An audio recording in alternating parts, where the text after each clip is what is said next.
Hola a todos, aquí les comparto un spoiler de esta serie GL Clearville basadas en la novela.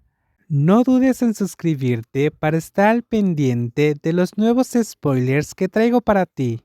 Su rostro no mostraba emoción alguna, pero había una decisión inquebrantable en sus ojos. Es mío, Belle no tiene nada que ver con eso.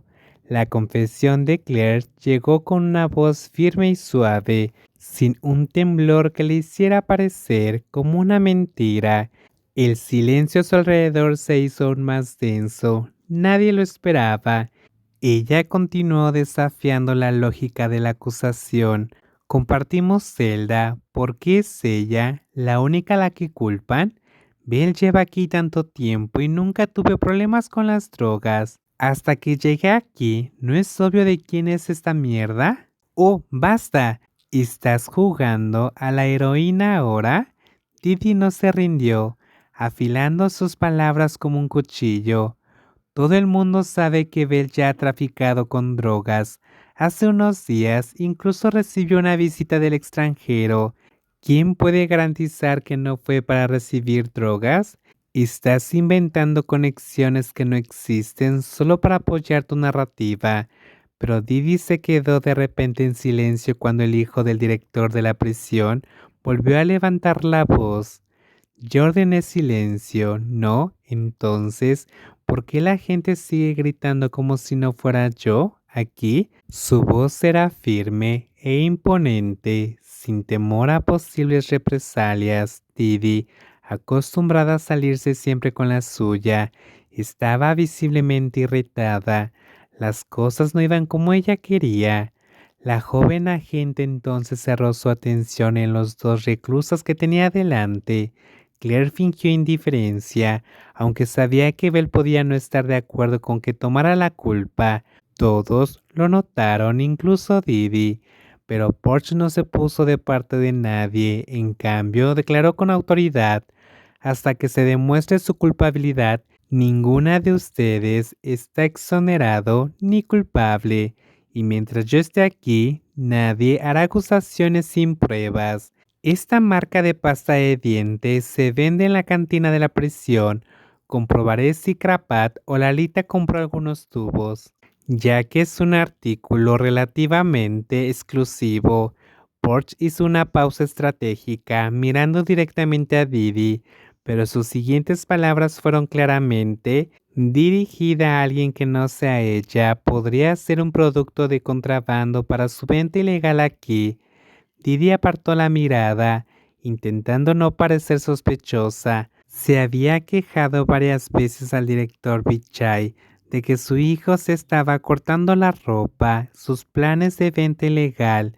Bichai siempre había prometido hablar con Porch, pero el joven hombre solo parecía volverse más decidido, casi como si ser hijo del director le diera carta blanca para desafiar a cualquiera. En cuanto a Crapat y Lalita, conservaré este artículo como evidencia para una revisión más detallada. Por ahora no se presentarán cargos hasta que tengamos resultados concluyentes. Tan pronto como terminó, Porch se fue con los demás guardias para continuar la búsqueda, sin tener en cuenta si su decisión había causado incomodidad o desconfianza a alguien. Ni siquiera Claire y Belle creían que habrían escapado ilesos de esta situación, pero lo que no sabían era que el resultado final sería completamente diferente esperado, dejando a quienes orquestaron la trampa para que se tragaran su ira en silencio. El tren de Sukhumvit llevaba al joven estudiante hacia el corazón comercial de la ciudad.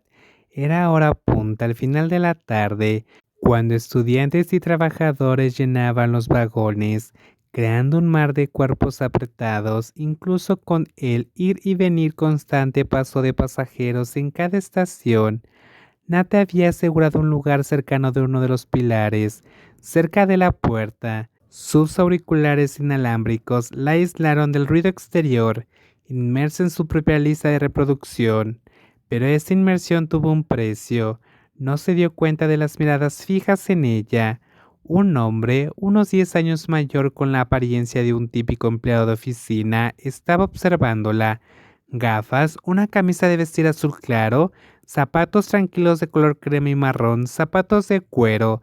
Todo en él gritaba hombre común y corriente inofensivo, solo que algo iba terriblemente mal. Su comportamiento era descarado. Nat intentó convencerse de que era solo una coincidencia. Tal vez él no era realmente así mirándola, o tal vez no fue intencionalmente grosero. Pero cuando el tren se detuvo en una estación y ella se trasladó a un espacio más vacío, fuera de su vista, solo se acercó. Él dejó su lugar original y caminó hacia ella, agarrando una manija para acercarse aún más, tan cerca que Natty sintió que su incomodidad aumentaba. No sabía qué quería, pero sabía que no podía ignorar la situación.